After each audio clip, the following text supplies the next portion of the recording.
बिस्मिल्लाहिर्रहमानिर्रहीम। अस्सलाम वालेकुम नाज़रीन, प्रोग्राम सुबह नूर के साथ आपका मीज़बान नज़ीर अहमद गाज़ी हाज़िर है। नाज़रीन किराम, हज़रत अबू अनीस सूफ़ी बरकत अली साहब रहमहुल्लाह, अल्लाह उनकी कब्र पे करोड़ों रहमतें नाज़िल फरमाए।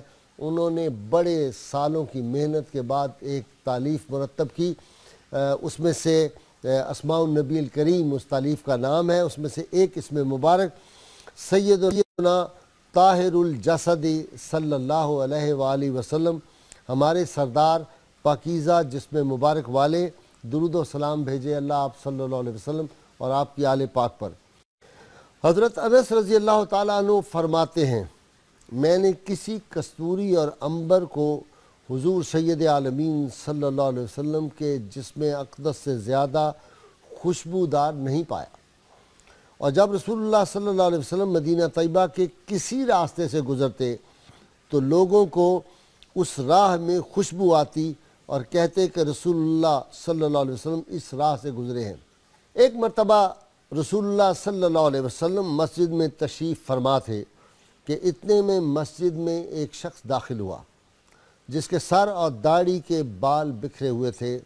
तो हुजूर सैयद आलमीन सल्लल्लाहु अलैहि वसल्लम ने हाथ से उसकी तरफ इशारा फरमाया, जिससे आप सल्लल्लाहु अलैहि वसल्लम का मतलब ये था कि जाकर अपने सर, बाल और दाढ़ी को दुरुस्त करो। चुनाचे वो गया और बालों की दुरुस्तगी के बाद वापस आया तो आपने फरमाया, क्या यह हालत उन उलझे हुए बालों से बेहतर नहीं है?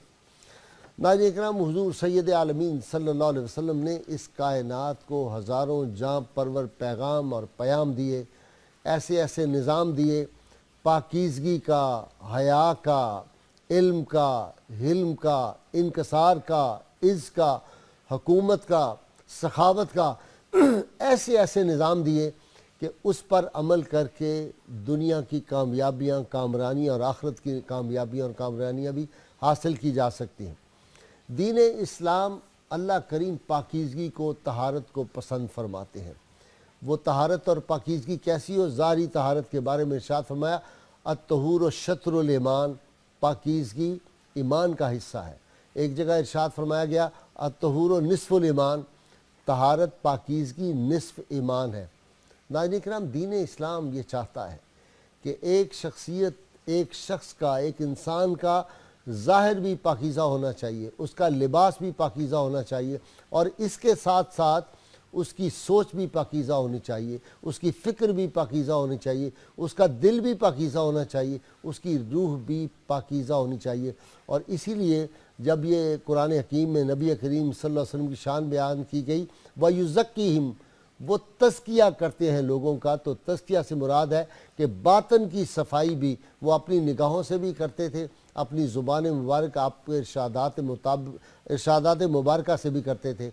आज भी अगर हमें अंदर की पाकीज़गी या ज़ाहिर की पाकीज़गी इख्तियार करनी है तो हमें फिर लौट जा अहद नबी की समत रफ्तार जहाँ, फिर मेरी पसमानदगी को इर्तिकाद दरकार है। आज इस्लाम का तसव्वुर तहारत व पाकीज़गी और तज़किया नफ्स, घर, गली, मोहल्ले और पार्क्स की सफाई और इस्लामी तालीमात इस में क्या है, इस पर गुफ्तगू करने के लिए मैंने अपने स्टूडियो में दावत दी है। माहिर तालीम है, एक यूनिवर्सिटी मारूफ के प्रोफेसर हैं, डॉक्टर अकील अहमद साहब। डॉक्टर साहब बहुत शुक्रिया आप तशरीफ़ लाए। उनके साथ स्कॉलर, बड़े मारूफ और बाहर की यूनिवर्सिटियों से डिग्रियाँ हासिल की, प्रोफेसर ऐनुल हक बगदादी साहब, आपका भी बहुत शुक्रिया, आप तशरीफ़ लाए। और नाज़रीन मेडिकल के डॉक्टर, डर्माटोलॉजिस्ट, बड़े मशहूर, बहुत बेशुमार डॉक्टर साहब की डिग्रियाँ हैं। मैं पढ़नी शुरू करूं तो बहुत मेरा वक्त इसमें लग जाएगा। प्रोफेसर डॉक्टर अजीम जहांगीर ख़ान आज हमारे साथ हैं। इस मौजू पे हम इन तीनों स्कॉलर से गुफ्तगू करेंगे। जी डॉक्टर अकील साहब, इस्लाम में तहारत व पाकीज़गी का जो तसव्वुर है ये कुरान में भी बयान हुआ है? जी बिस्मिल्लाहिर्रहमानिर्रहीम। गाजी साहब शुक्रिया। बिल्कुल कुरान करीम में नबी करीम के जो मनासिब बताए गए हैं, जो मनसब रिसालत के तकाज़े हैं, उसमें यह है कि वह युज़क्कीहिम, वो पाक करते हैं। इससे ये पता चला कि दीन की जो असासियात हैं, असास हैं, उसमें तहारत शामिल है और तमाम इबादत इस्लामिया की बुनियाद तहारत पर रखी गई है।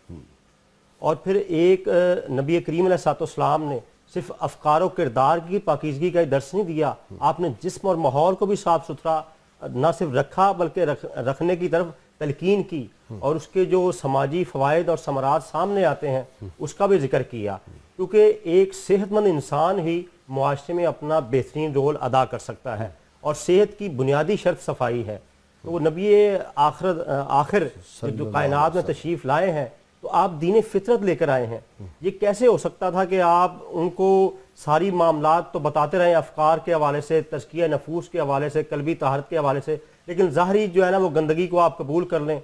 कभी भी ऐसा नहीं हुआ। ठीक है डॉक्टर साहब, अपना बगदादी साहब, इस्लाम ने क्या तहारत का, पाकीज़गी का ये तसव्वुर क्या है इस्लाम? जी बिस्मिल्लाहिर्रहमानिर्रहीम। कुरान मजीद में अल्लाह रब्बुल इज़्ज़त सूरह तौबा आयत नंबर 108 है, जिसमें सहाबा कराम की सबसे पहले तहारत के हवाले से ये आयत वैसे नाज़िल हुई जी। फ़ीही रिजालुन युहिब्बूना अन यततहरू वल्लाहु युहिब्बुल मुतताहिरीन। वाह, कि ये जो लोग हैं यहाँ के, वो एक इसका शान नज़ूल था, इस बारे में नाज़िल हुई कि ये लोग हैं जो तहारत को पसंद करते हैं और अल्लाह ताला पाक रहने वालों को पसंद करता है। वल्लाहु युहिब्बुल मुतताहिरीन। इसी तरह एक दूसरी, अल्लाह ताला मोहब्बत करता है, मोहब्बत तर्जुमा यूं होना चाहिए, मोहब्बत करता है, बेशक पाक रहने वाले लोगों के साथ मोहब्बत करता है। तो ये बड़ी अच्छी आपने बात की कि जब तक वो पाक नहीं होंगे उनको अल्लाह की मोहब्बत नसीब नहीं होगी। यही मकसद तख्लीक था। अगर बंदा इसमें रह गया तो सब किसी में रह गया। दूसरी जगह पे सूरह मुदस्सिर में फरमाया कि वसियाबका फताहिर, कि अपने कपड़ों को पाक रखें, यानी ज़ाहिरी तहारत के बारे में ये बात आ गई। एक और जगह पे फरमाया गया कि इन्नल्लाह युहिब्बुल मुतताहिरीन, कि अल्लाह पाक रहने वालों को पसंद करता है, उनसे मोहब्बत करता है।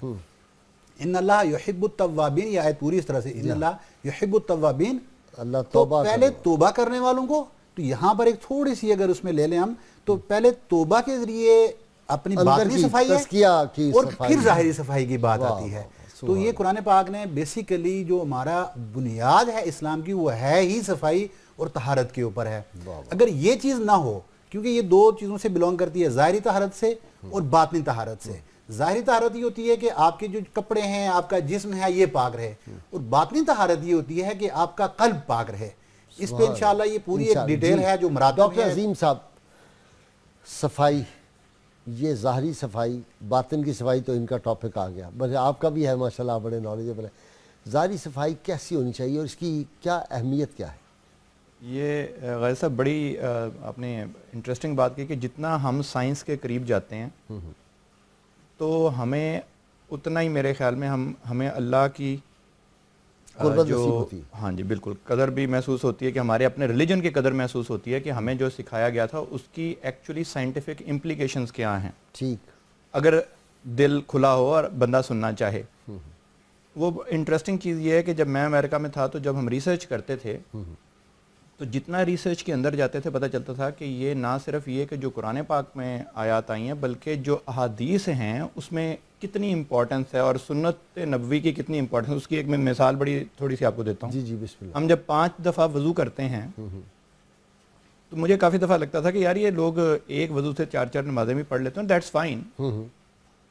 अब वो 5 दफ़ा वज़ू करने वाला, उसको बहुत सारी जिल्द के हवाले से मैं आपको बताऊं कि वो बीमारियां होना ऑलमोस्ट नामुमकिन है कि अच्छा उसको हो जाए। अच्छा, नामुमकिन है, इट इज इम्पॉसिबल। उसकी वजह यह है कि आप 5 दफ़ा, अब कुछ साइंटिफिक मैं आपको तो मैं बातें थोड़ी बता दूंगा। हाँ बता दें कि अगर कोई आप 5 दफ़ा दिन में हर वज़ू में 3 दफ़ा आप नाक में पानी फेरें, हाँ, तो नाक में रहने वाले जरासीम बहुत हद तक कम हो जाते हैं। ठीक, हमारा ख्याल है ना, जो कि हम साबुन से थोड़े से हाथ धो के ज़्यादा वज़ू शायद वो कर लेंगे, साबुन के बगैर भी पानी, अभी जिस तरह है कि चलता हुआ पानी जो है वो गंदा नहीं हो सकता। ठीक, जब हम वज़ू करते हैं, और वज़ू देखें कितना थारो है कि वो तमाम आज़ा, हाँ, जिनका आपकी हवा से या पर्सन टू पर्सन ताल्लुक है, वो सारे आप 3 दफ़ा धोते हैं, जो ओपन है।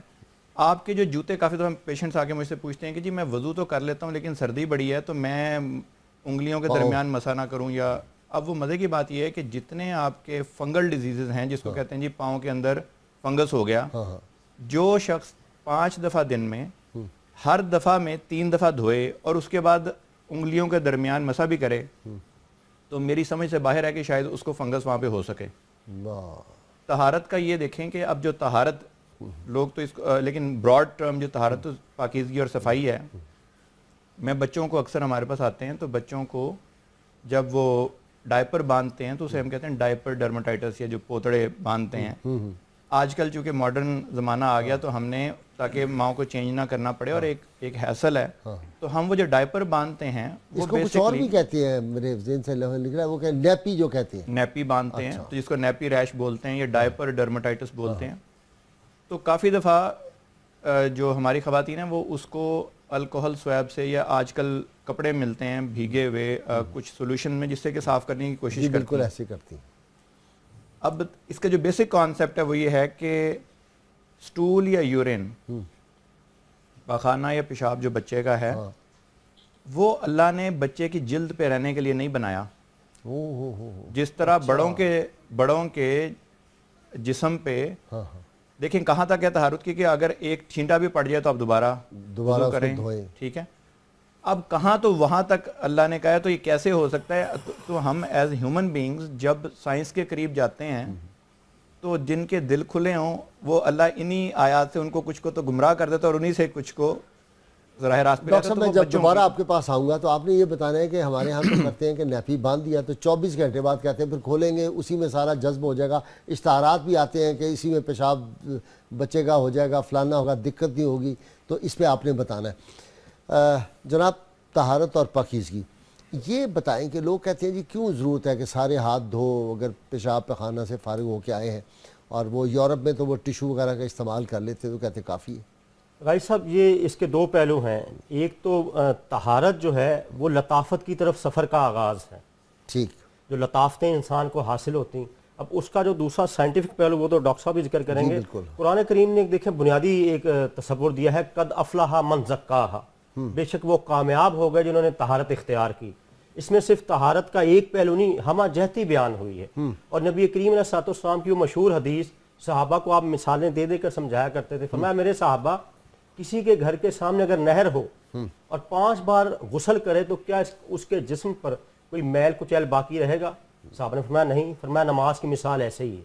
सुभान यानी ज़ाहिरी तौर पर आप देखें, अल्लाह करीम हमें अपनी बारगाह में बुला रहा है, तो जिस्म, लिबास, जगह का पाक होना गाजी साहब क्यों बुनियादी उसकी शर्त करार दी गई है कि ज़ाहिरी पाकीज़गी तुम इख्तियार कर लो, बातनी तौर पर मैं तुम्हें पाक कर दूंगा। और आप देखिए नबी करीम अलैहिस्सलाम की वो भी बड़ी मशहूर हदीस है तरबियत औलाद में कि बच्चा जब 7 बरस का हो जाए उसको नमाज का कहो। जहाँ पर सवाल पैदा होता है कि सिर्फ नमाज का क्यों कहें, और भी बड़े मामलात हैं, आदाब ज़िंदगी हैं। इसलिए कि नमाज की बुनियाद ही तहारत है, वज़ू है। और चूंकि बच्चा उस उम्र के हिस्से में चूंकि तहारत, पाकी और परीदी में तसव्वुरा इतना डिफ्रेंशिएट नहीं कर सकता, इसलिए उसको नमाज की तरफ लाया जा रहा है। इसको बुनियादी तौर पर पहले पाकीज़गी का सिखाया जाए ताकि ये खुद रफ़ाए हाजत कर सके और इसकी सेहत बरकरार रह सके। बगदादी साहब, सालिहीन उम्मत औलियाए किराम बड़ा ख्याल रखते थे सफाई का। जी, जैसे ज़ाहिरी तहारत है और उसके बगैर हमारी इबादत के लिए लाजमी करार दिया गया कि आप कोई भी इबादत आप तहारत के बगैर नहीं कर सकते। आपने कुरान पाक अगर पढ़ना है तो जब तक आप पाकी हासिल नहीं कर लेंगे कुरान पाक को नहीं पढ़ सकते।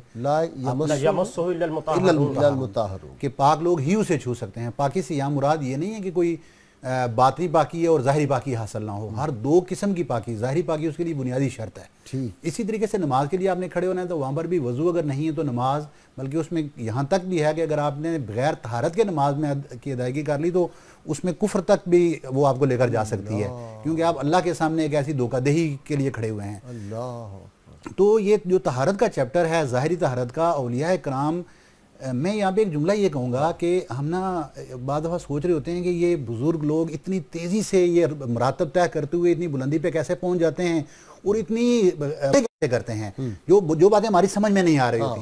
ये बताना कैफियत, बंदा आता है सामने, वो लगता है कि कोई लौह महफूज पढ़ रहे हैं। अच्छा, उसके लिए मैं वाकई सही बात है आपकी, उसमें भी तहारत का पहलू होता है। उसमें बेसिक तहारत है।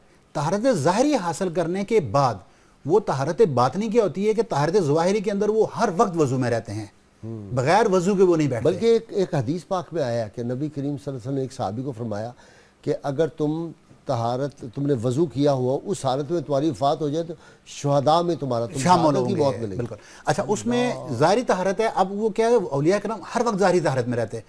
वो वज़ू को जब रिपीट करते हैं तो क्या होता है कि ये ज़ाहिरी जो आपका जिस्म है, आपने जब कुल्ली की तो आपके जुबान यानी सिर्फ जाहिर भी उसका पाक हुआ और उसका बातन ये पाक हुआ कि आपने गैर हक की बात नहीं करनी, आपने हक का साथ देना है, आपने ग़ीबत नहीं करनी, आपने गाली नहीं देनी, गाली गलोच नहीं करनी, मुनाफिकत नहीं करनी, आपने उस जुबान का हक की हिमायत में इस्तेमाल करना है।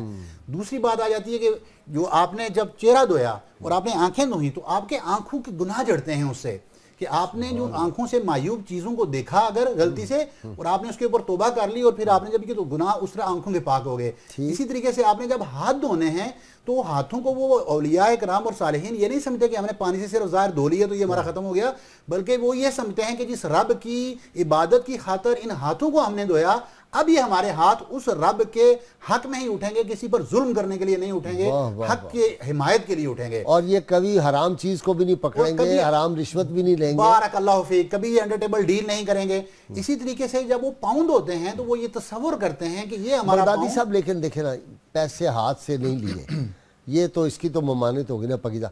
अब ये जो थ्रू चेक अगर उधर से ट्रांसफ़र हो जाए, मैं चीन से मुआहदा करूँ, अमेरिका से करूँ, किसी और मुल्क से, और वहां से वो मेरे अकाउंट में चला जाए, तो वो तो नहीं फिर होगा ना हराम। असल में इतनी बड़ी मार्फत की बातें करते हैं कि शायद अब हम समझ चुके होंगे, क्योंकि आपको ये मलका भी है बुजुर्गों से आज़म रज़ी अल्लाह तआला के मुरीद होने के नाते से कि वो अवाम बात समझ जाती है। अच्छा, तो यकीनन ये बात आपकी अवाम तक पहुंच गई होगी, वो भी शामिल है, तो वो इसी में शामिल है। अच्छा, बल्कि वो इससे आला दर्जा है, क्योंकि उसके अंदर साथ में मुनाफिकत और इससे घटिया दर्जा है, इससे भी घटिया दर्जा है भाई साहब। इसको नजासत कल्बी आप कह लें। अच्छा, उसमें मैं जो बात थी कि सुलहा के हवाले से, सालिहीन के हवाले से, कि वो कैसे ऐसे तहरत हासिल करने के बाद मरातब हासिल करते हैं। शेख मुजद्दिद अल्फ़ सानी रहमतुल्लाह अलैह, उनका एक वाक़या है कि वो मस्जिद से नमाज पढ़ के बाहर निकले तो देखा कि जूते तकसीम हुए हुए हैं दाएं तरफ और बाएं तरफ। तो उनको कश्फ के जरिए ये बताया गया कि ये अस्हाबुल यमीन है और ये अस्हाबुल शिमाल हैं। ये जिनके जूते बाएं तरफ पड़े हुए हैं ये अस्हाबुल शिमाल हैं और ये अस्हाबुल यमीन हैं। अच्छा, उन्होंने जब ये चीज़ देखी तो फौरन जो वहाँ पे बंदे से उनसे पूछा कि ये जूते ऐसे किसने किए, तकसीम किसने किए? तो उन्होंने बताया जी आपके दो साहबजादा यहाँ पे दोनों खेल रहे थे, तो उन्होंने जूते तकसीम कर दिए हैं। तो आपको वो बात इतना ताज्जुब हुआ और देखा कि ये इन्होंने किया क्या, तो उन्होंने हजरत बाकी बिल्ला को एक खत लिख भेजा और उसमें ये वाकया सारा तफसील से बयान फरमाया कि ये मसला हो गया है। तो हजरत बाकी बिल्ला ने उनको तलब फरमाया। उसमें एक बड़ी बारीक आपने बात की है ना चेक के जरिए, तो मैं जो बात करने जा रहा हूँ वो इससे समझ भी ज्यादा बारीक है, बहुत बारीक है। वो बारीक इतनी सी थी, रिज़्क़ हलाल मंगवाया लेकिन बाजार से, अल्लाह, बाजार का बना हुआ खाना मंगवाकर दोनों साहबजादों को खिलाया और कुछ नहीं किया। उसके बाद उनका कष्ट बंद हो गया, कष्ट बंद हो गया। अब मुझे बताएं कि वो लोग जो ये चक्कों के जरिए और जो डीलों के जरिए और जो पूरे इदारों को बेच के और पूरे मुल्क को लूट के और पूरे इंसाफ को सेल कर दिया, जिन्होंने कानून को सेल कर दिया, हर चीज को सेल पर लगा दिया जिन्होंने, और खा के और फिर वो डकार भी नहीं मार रहे हैं, उनके कान पे जू तक नहीं रेंग रही है, उनकी परवाज कहाँ की होगी? वो तो जमीन में असफल साफिलीन से भी निचले दर्जे में चले गए। अल्लाह। डॉक्टर साहब, रूह की बालिदगी पाकीज़गी की बातें तो इधर हो गई, इसके कोई फ़ायदे भी होते हैं? एक तो आपने बता दिया कि नाक मुंह की कुछ बीमारियां भी हैं, मसलन यूरोप को पहले नहीं पता होता था, वो तो नहाना भी हमसे उन्होंने सीखा, ये सफाई के थे, लेकिन अब भी वहाँ आप जब अंडरग्राउंड में जाते होंगे ट्रेन में, तो वो चूँकि अपने जिस्म को साफ़ नहीं करते वॉशरूम में जाने, बाथरूम में जाने के बाद, तो बू आती है और वो परफ्यूम वगैरह लगा के काम चलाते हैं। जी जी। तो इससे कोई बीमारियां पैदा हो जाती हैं? बहुत सारी बीमारियां, उसमें एक सबसे बड़ी जो आप देखें कि नज़ला ज़ुकाम खांसी अक्सर हम कहते हैं फैल गया। अब आप अक्सर इश्तहारात टीवी पे देखते होंगे कि जी आप साबुन से हाथ दिन में धोएं, इतनी दफ़ा धोएं तो शायद नहीं फैलेंगी। आप ये देखें कि अगर कोई शख्स दिन में 5 दफ़ा, मैंने जिस तरह कहा कि वज़ू करता है, तो एक दूसरे से बीमारियां लगना। अब प्रॉब्लम यह है कि जब से हमारी जब एक ज़माना था जब इस्लाम सचमुच बुलंदी पे था जिसको हम कहते हैं, उस वक्त साइंटिफिक एविडेंस प्रोवाइड किया जाता था, साथ साइंस भी तो आगे थी ना। और वो इस्लामिक जो आप कह रहे हैं साइंस, हमने उनको सिखाया बहुत कुछ। उसमें एक ये है कि अगर तहकीक, मेरा बड़ा दिल चाहता है और अब हमको थोड़ा सा कर भी रहे हैं इसमें, कि ये सचमुच देखा जाए कि 5 दफ़ा जो वज़ू करता है बंदा, उसके नेज़ल कैरेज रेट उसे बोलते हैं कि नाक के अंदर कुछ जरासीम ऐसे होते हैं जो कि प्रूवन हैं कि वो कैरी करते हैं हम हर वक्त अपने साथ। अच्छा।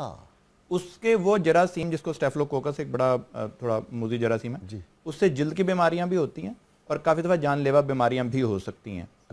अब वो नाक के अंदर वो कैरेज करते हैं हम लोग, ग्रोइन में प्राइवेट पार्ट्स के करीब कैरेज करते हैं, आर्म पिट्स में, बगलों में कैरेज करते हैं, कानों के अंदर कुछ ऐसे जरासीम हैं जो हो सकते हैं। तो आप देखें जो बंदा वजू करेगा वो नाक में भी पानी फेर रहा है, कान में भी उसका मसा हो रहा है, इवन बालों में भी हाथ फेर रहा है। तो ये जो कौन सी बीमारियां अवॉइड हो जाती है, मैं ये आपसे पूछ। देखें, एक दो जिसको सेलुलाइटिस बोलते हैं, वो ये जिल्द सुर्ख हो जाती है, वहाँ पे इन्फेक्शन हो जाती है, फोड़े फिंसियाँ, हत्ता के अगर आप हाथ धो के करते हैं खाना, अब आप देख लें कि जो शख्स हाथ धो के खाना खाना, ये तो हमने गोरों को सिखाया ना, तो वो जब आप खाना खाते हैं तो बहुत सारे पेट की बीमारियां सिर्फ अच्छी तरह हाथ धोने से ख़त्म हो जाती हैं। अब जो हमें गोरों ने जो असूल बनाया कि जी जो खाना पका रहा होगा उसके लिए ज़रूरी है कि वो हाथ धो के पकाए, तो हमारे तो ये ईमान में, मज़हब में शामिल है। ये जिस तरह मैं आपको बता रहा था कि बहुत सारी ऐसी बीमारियां जब तहारत अपने अज़ा की जब हम बाथरूम जाने के बाद करते हैं, तो बहुत सारी ऐसी चीज़ें जो कि पखाने या पेशाब के जिस्म के साथ, जिल्द के साथ लगने से इरिटेंट कॉन्टैक्ट डर्माटाइटिस जिसको बोलते हैं, कि वो वो ऐसी नजासत का जिस्म के साथ लगना, जिल्द के साथ लगना मुनासिब नहीं है। ब्रेक लेनी है और ब्रेक के बाद जब मैं आऊँगा तो हमारी गुफ्तगू ये आपसे जारी रहेगी। नाज़रीन किराम, ब्रेक का वक्त होता है, हमारे साथ रहिएगा। ये बड़ी अहम चीज़ें हैं जो रोज़मर्रा हमारी ज़िंदगी में कई मुसीबतों, कई बीमारियों से हमें बचा सकती हैं। हमारे साथ रहिए।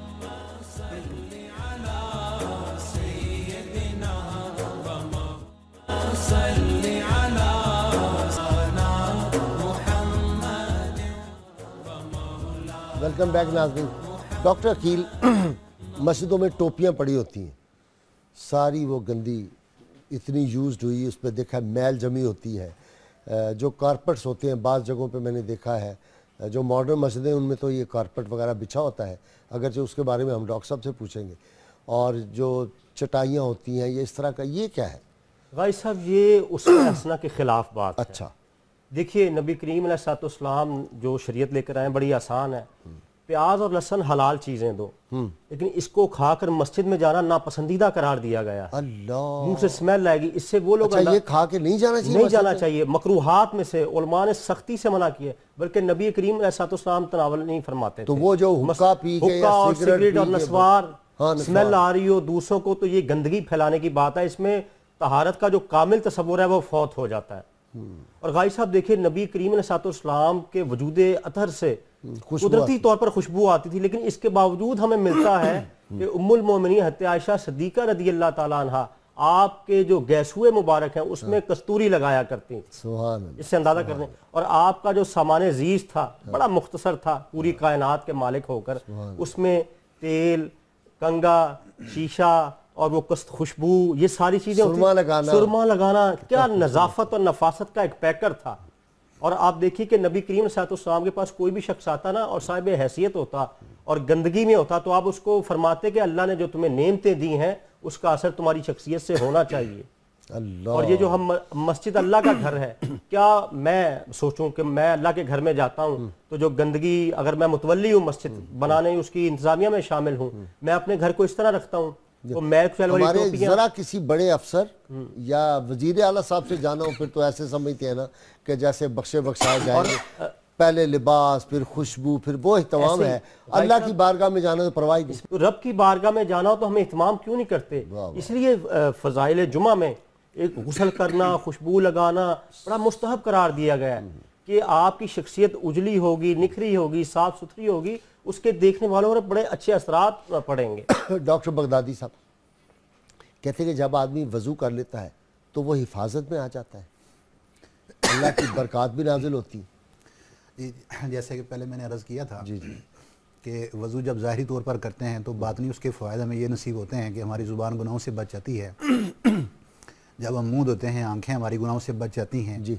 इसी तरीके से जब हम हाथ धोते हैं तो हमारे हाथ गुनाहों से बचते हैं, हमारा पाँव बातल अच्छा, वज़ू कर लिया, मस्जिद में हम बैठ गए तो अब हमने कहा जी फलाना बंदा तो इस तरह का है, फलां इस तरह का है, वो तो बड़ा बेईमान है, तो ये तो बातें ये देखें ये तमाम इन तमाम का जो एंड में अगर करूँ ना, इमाम गज़ाली ने बड़ी एक प्यारी बात यहाँ पे फरमाई उन्होंने।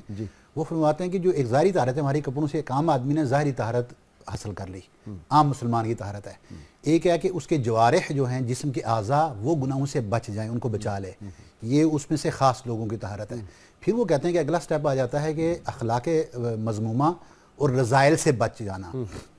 ये तीसरा स्टेप वो बयान करते हैं, ये मोमिनीन की अलामात हैं, जो उनमें से भी ख़ास लोग हैं उनकी ये अलामत है। लेकिन एक जो आखिरी स्टेप जाकर वो बयान करते हैं वो ये है कि जब दिल का मासिवा अल्लाह से बिल्कुल पाक कर देना दिल को, यानी अल्लाह के सिवाय हर चीज़ को दिल से निकाल देना, दिल की सफाई है। हज़रत अबुल हसन शाज़ली का मुझे वाक़या याद आया। आपके पास एक साहब आए जो बड़े अपने आप को सूफ़ी और आलिम और बड़ा मकाम समझते थे, तो कहते हैं हज़रत मुझे हर वक्त बू आती है अपने जिस्म से।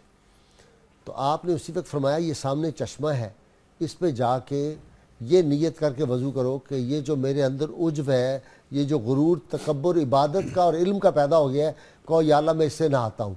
वो गया चश्मे पे नहा के जब वापस आया तो वो बू जाती रही, कह रही मैंने तो बड़ी बड़ी खुशबुएं लगाई थी।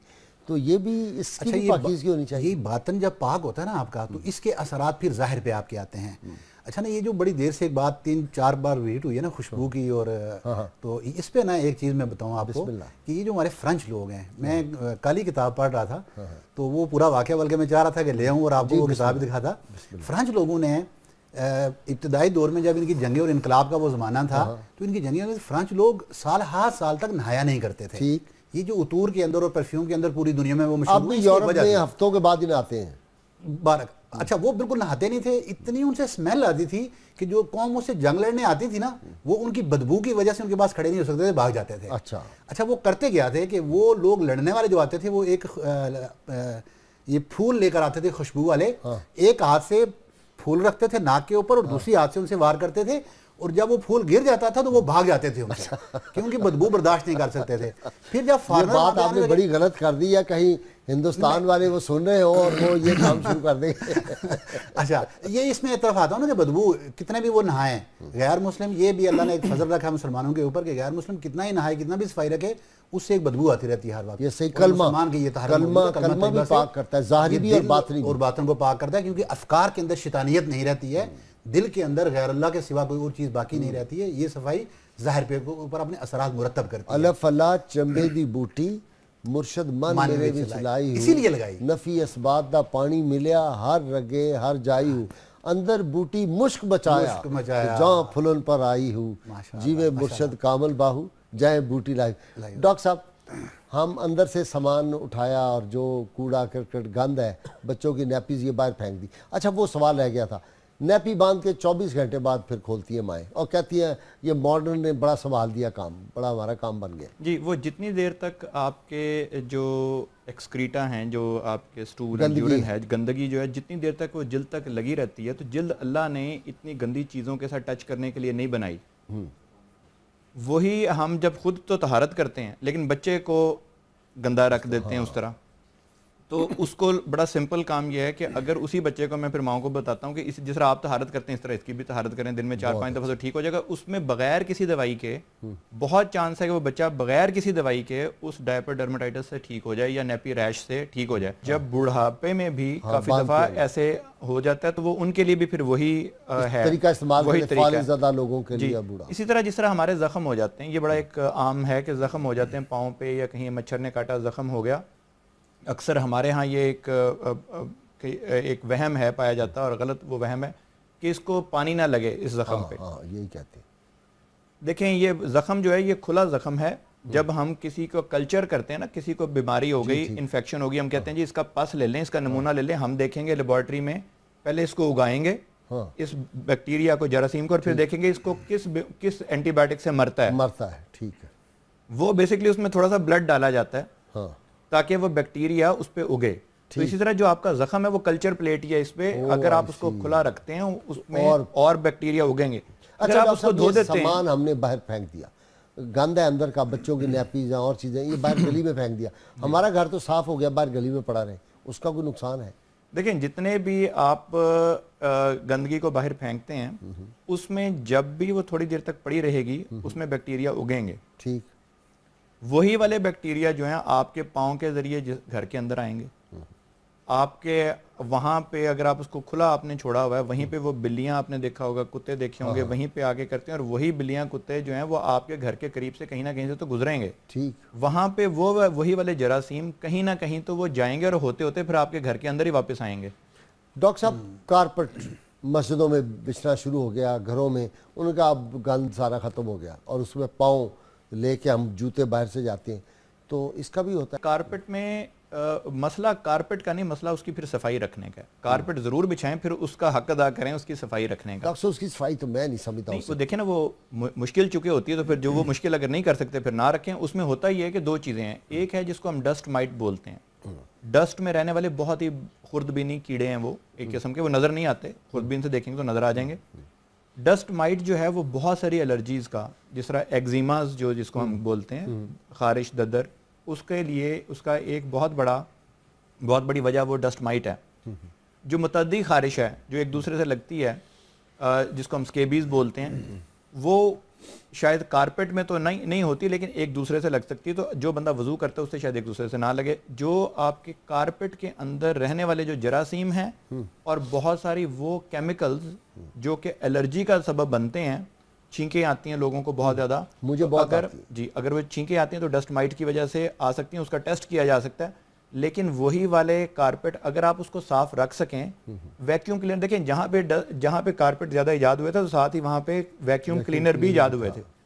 हम वो वैक्यूम से उसको खींचते नहीं है, डस्ट को ऊपर से झाड़ू से साफ कर देते हैं, तो सारी की सारी गर्द जो है। डॉक्टर साहब, जब वैक्यूम क्लीनर चल रहा होता है ना, उस वक्त भी पार्टिकल छोटे आप अगर देखें, धूप आ रही हो तो वो नजर आते हैं बहुत ज्यादा, तो सांस लेंगे तो वो अंदर ही जाएंगे जी, वो एलर्जी का सबब बनते हैं। उससे दमा की खास तौर पे शिकायत जो है, दमा और नज़ला जुकाम खांसी जो है वो सिर्फ इन्फेक्शन से नहीं होता, बल्कि काफ़ी दफ़ा वो आपकी एलर्जीज से होता है। ठीक, तो एलर्जीज को अगर आप कंट्रोल करना चाहते हैं, इसी तरह जो धूप है बेसिकली वो बहुत सारी चीज़ों को, धूप के अंदर अल्ट्रा वायलेट सी लाइट होती है जो कि बहुत सारी जरासीम को मार देती है। अच्छा जी, तो ये वही आपकी अल्ट्रा वायलेट सी है जो कि आपके पानी के फिल्टर में, जो तीसरा फिल्टर जिसमें अच्छा, से वो लाइट आ रही होती है, तो वो अल्ट्रा वायलेट सी होती है। ठीक, तो अल्ट्रा वायलेट सी के जरिए आप पानी को भी शफाफ कर सकते हैं जरासीम से। और इसी धूप में मैं लोगों को जिस तरह कहता हूँ कि ये अब मायूस समझा जाता है। कपड़े 8-8 दिन ही लोग बदलते, कहते हैं चलता रहे। यूरोप में तो महीना चलते रहते, तो कपड़ों से भी नुकसान होता है, गंदे कपड़े। देखें, वही वाला पसीना जो कि आपके कपड़ों में आया, अगर आपका अंडरवेयर है, वही वाला पसीना, वही वाली निजासत जो कपड़ों में आई, अगर आप उसको चेंज नहीं करेंगे तो वो इन्फेक्शन का बायस तो बनेगी। तो आप, इसका मतलब है कि एक लिबादा ओढ़ के आप इन्फेक्शन, बैक्टीरिया का या आप जरासीम का आप जब फिरेंगे तो कहीं पर भी कट आ जाए। और अब बहुत ज़्यादा तहकीक है कि जब हमारे पास कहीं कट कहीं लग जाए और उसमें जो इन्फेक्शन होती है वो कहीं और से जरासीम नहीं आता, अपना ही यूजुअली वो जरासीम होते हैं जो आपके जिस्म पे पहले रिजाइड कर रहे होते हैं, और वो नाक से या मुंह से या कान से उस जरासीम वो उसने वालों से क्या गिला यारो, मुझको मेरे ही दिल ने मारा है। डॉक्टर साहब, मस्जिदों में जाते हैं और बाज़ औक़ात मैंने देखा कि वो जब सजदे में जाते हैं ना, तो वो जहाँ से वो गंदी जराबों वाला बंदा गुजरा होता है, बड़ी तकलीफ़ होती है और मेरा तो सजदा महाल हो जाता है।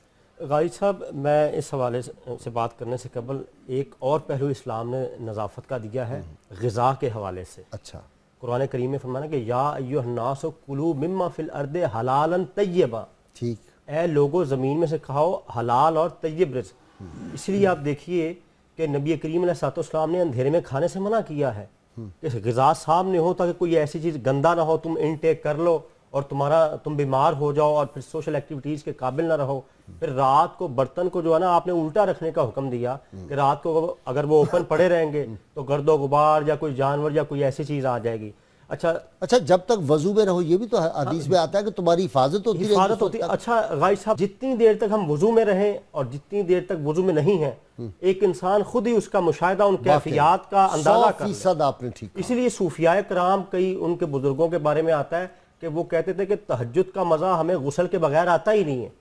हज़रत जुनैद बगदादी तो थोड़े से फासले पे अगर नलका हो या नहर हो तो वहाँ जाने से पहले अगर वजू ना रहे तो वो तयम्मम कर लेते थे कि कहीं मुझे मौत आ जाए पानी तक पहुँचते। और दूसरी बात देखिए कि ये शरीयत ने जो चलते हुए पानी को पाक करार दिया है, समंदर का पानी पाक, इसमें रीज़न क्या है कि अल्लाह चाहता है कि हो सकता है कि इनको जो आम रूटीन का जो पानी जो इनकी नज़र में ज़्यादा प्योरीफाइड है वो ना मिल सके, तो इसको जैसा भी गदला है जिसको पाक करार दे दिया जाए ताकि इनकी नफासत और तहारत में कोई फ़र्क ना आए।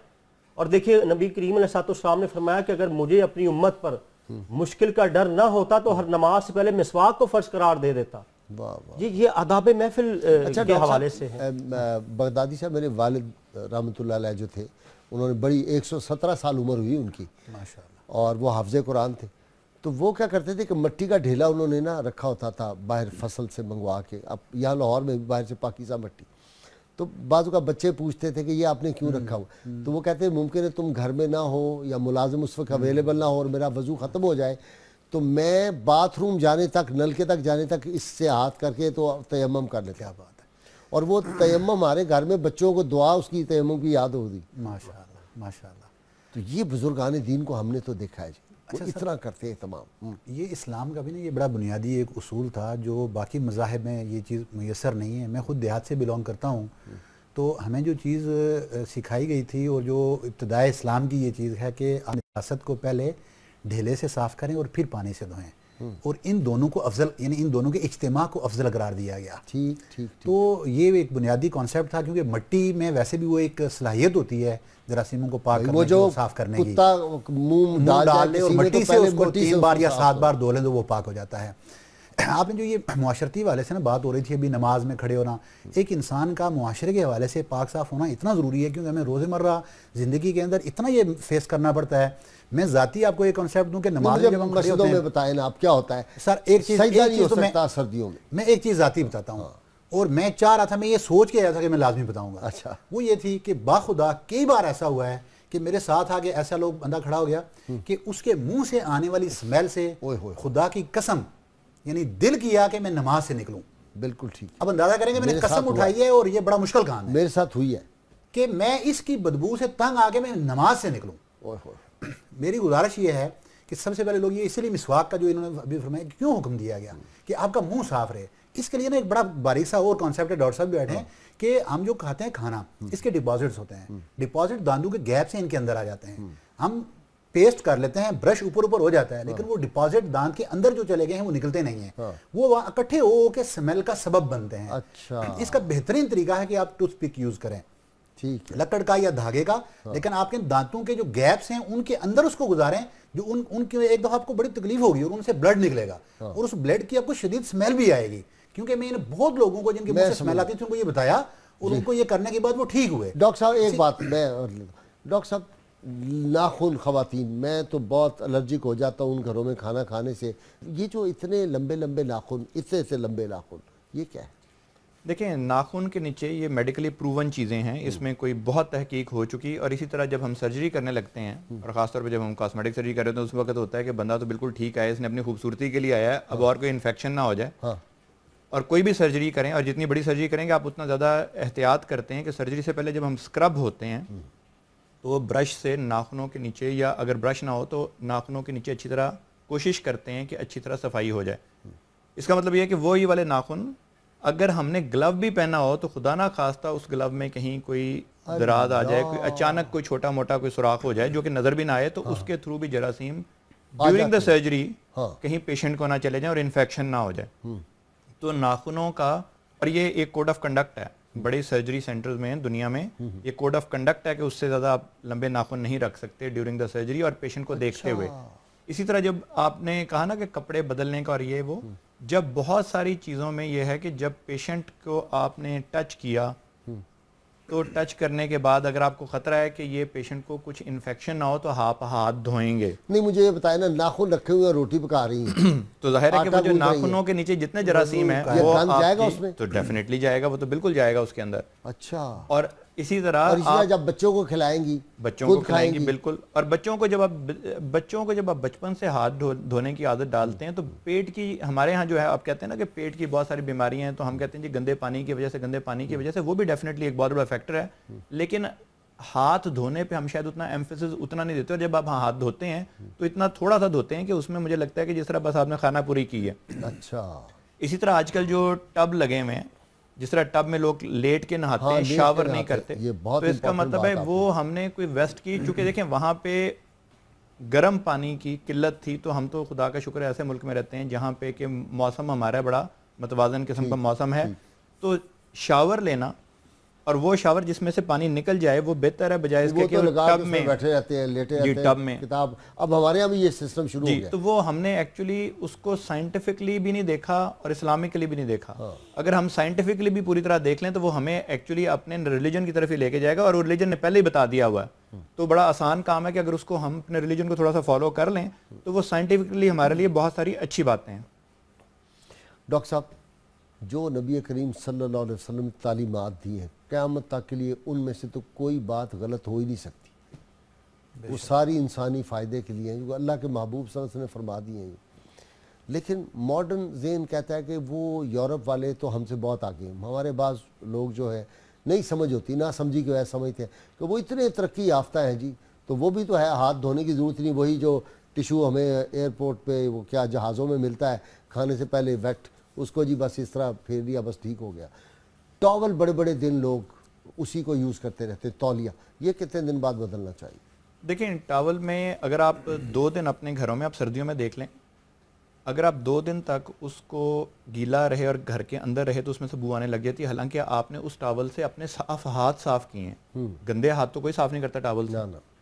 नहाने के बाद आपने बिल्कुल साफ बदन को आपने उस टॉवल से साफ किया और उसको फिर आपने धूप में नहीं डाला। तो मैं अक्सर लोगों को कहता हूँ कि इसका जो हमारे ट्रेडिशनल विजडम है ना, जिस तरह हमने अपनी इस्लामिक विजडम को, इस्लामी एक नज़रिए को कोई सोचने की कोशिश नहीं की, हमने अपने आबा और अजदाद से भी जो चीज़ें सीखी हैं वो भी हम समझते हैं बड़ी दकियानूसी हो गई, हालांकि वो सब दकियानूसी नहीं होती। ये बदलना चाहिए जल्दी जल्दी, बिल्कुल। और इसको अगर आप धूप में डाल दें, हम चलते हुए थूकते हैं, चल रहे हैं ना, इस तरह करके थूक दिया, मैंने कहा मेरा तो पाँव इस पे नहीं आएगा, बाद वाले का आएगा। ये बहुत ज़्यादा होता है।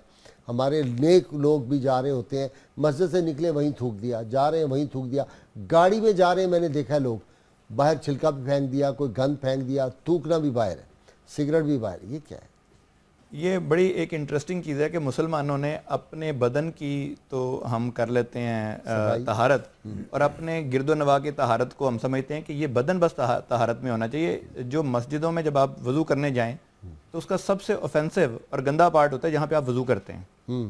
सही। हम अपने घर के बाथरूमों को तो हमारा दिल चाहता है बहुत ज़बरदस्त हो, तो दिमाग फटता है। हाँ, तो हम अपने घरों के और अल्लाह के घर को हम साफ रखने के लिए कोई पैसे भी नहीं खर्चते, और वहाँ पे हम लोगों से चंदा मांग के तो उसको उन बाथरूमों को भी नहीं साफ कर सकते। तो जाहिर है कि ये हमारा एक्चुअली जो हमें इस्लामिक अपना रिलीजन, वो लोग पढ़े लिखे भी अपने आप को अडॉप्ट करेंगे, चाहे वो डॉक्टर्स हों चाहे वो इंजीनियर्स हों, तो उसका ओवरऑल तो फ़ायदा ही है। ठीक, डॉक्टर साहब बहुत शुक्रिया। प्रोफेसर डॉक्टर अकील आपका शुक्रिया, और जनाब बगदादी साहब आपका, डॉक्टर साहब आपका शुक्रिया। इंशाल्लाह ये डिस्कशंस बहुत मुफीद हैं जो आपने आज की हैं। बेशुमार लोग हैं जिनको इन बातों का इल्म नहीं था, खासतौर पर हमारी ख़वातीन, वो समझती हैं लंबे नाखून बड़ी खूबसूरती की अलामत है। उनको नहीं पता अपनी आपको भी बीमार, अपने बेटों बच्चों को भी, और जिनके लिए खाना पका रही हैं उनके लिए भी वो बहुत नुकसानदेह हो सकता है। नाज़रीन किराम, किताब शिफा से नुस्खा, कान के दर्द का दम। जिस शख्स के कान में दर्द हो उसके कान में इसमें बारी ताला या समीओ 21 मरतबा पढ़कर दम किया जाए तो इंशाअल्लाह ताला शिफा होगी। शर्त यह है कि बोलो आखिर 11-11 मरतबा कोई भी दुरूद पाक जो आपको आता हो। सैयदना अली मुर्तज़ा शेर खुदा वजहुल करीम फरमाते हैं, 3 चीज़ें दीन की जड़ हैं, पाक दामनी, हया और तकवा। अल्लाह करीम से दुआ है कि अल्लाह ताला हमें इन तीनों पर अमल करने की तौफीक अता फरमाए। और इमाम हसन अस्करी रहमतुल्लाह अलैह का फिर जो कौल मुबारक उनकी दुआ है कि अल्लाह ताला आपको और हम सब को 2 मुँहों वाले, 2 चेहरों वाले लोगों के शर से महफूज फरमाए। अल्लाह करीम आपका हामी और नासिर हो। कल सुबह आपके पसंदीदा प्रोग्राम सुबह नूर में आपसे मुलाकात होगी।